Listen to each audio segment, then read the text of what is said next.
Hey, did you spend any time outdoors today? A little bit nippy. I mean, unseasonably cool, but doable. The wind was not a huge factor, and I don't know how you feel about that, but to me, it's huge. I mean, I just love that when the wind dies down. 17 degrees Burlington, Plattsburgh, a little bit cooler parts of northern New York. We have an 11 up in Newport, 24 degrees at last check down in Bennington. You know, all over the Northeast, back into the Midwest, temperatures in the 20s. And I bring this to your attention because we've got a big storm system on the way, and this air is plenty cold enough for it to be snow, at least when it comes up to the north. Storm tracker right now looking around locally. We've got mainly clear skies at last check. It's going to be a chilly night tonight, but nothing super out of control. We head on down to the south, and it has been busy in this area right here.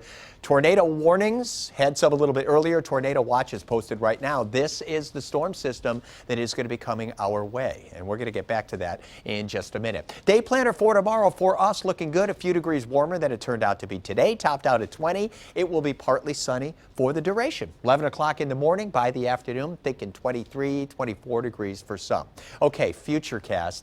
You know, we just talked about what's going on with the radar. 8 o'clock tonight, still busy down there. Watch how this storm goes. Makes its way to the coast. You can see the blue indicating where the snow is going to be. And yes, indeed, it is going to clip southern New England. Doesn't look like a huge storm for southern New England, but it is going to be a massive storm for some in the mid-Atlantic. Look at this, parts of Virginia. You get into West Virginia, well over a foot of snow. In fact, some of the areas we've identified here, Baltimore along with Washington, expecting 2 feet of snow from this storm. Can you imagine? They're going to have blizzard conditions as well. It's going to be blowing all over the place. Charleston, 15 inches, about a foot in Lexington, Kentucky. What happens when you come to the north? Well, around New England, not a huge snowstorm, a little bit more as you come on down to the south, and the cutoff is going to be pretty close to Boston, where forecasters are thinking about an inch of snow, and then down to the south a little bit more. Providence at 3, New York City at about 8 inches. Now, one thing they will need to deal with, it is going to be incredibly windy right along the coast here. So the snow is going to be blowing around,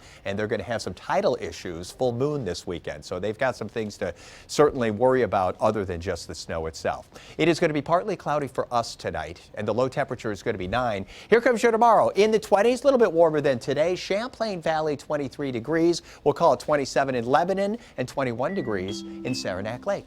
5-day forecast goes like this for you. 23 degrees is the high tomorrow. We go to 7 tomorrow night. 24 degrees on Saturday. Now in the Champlain Valley, it's going to be partly sunny. The farther south you go, the more clouds you will run into because of the storm system. Maybe a flake or two of snow Saturday night into Sunday in southern New Hampshire, especially maybe in southern Vermont. The likelihood is not great, really. All right, Sunday, partly sunny, 27 degrees to the north in the Champlain Valley. Again, more clouds to the south. Monday, partly sunny, 33 degrees. Now, Tuesday, we've got the chance for not only some snow showers, could find a few raindrops mixed in there. Then we get into Wednesday. Wednesday, we've got the chance for snow showers, 30 degrees, just a few degrees colder on Thursday with the chance for snow showers at a high of 27.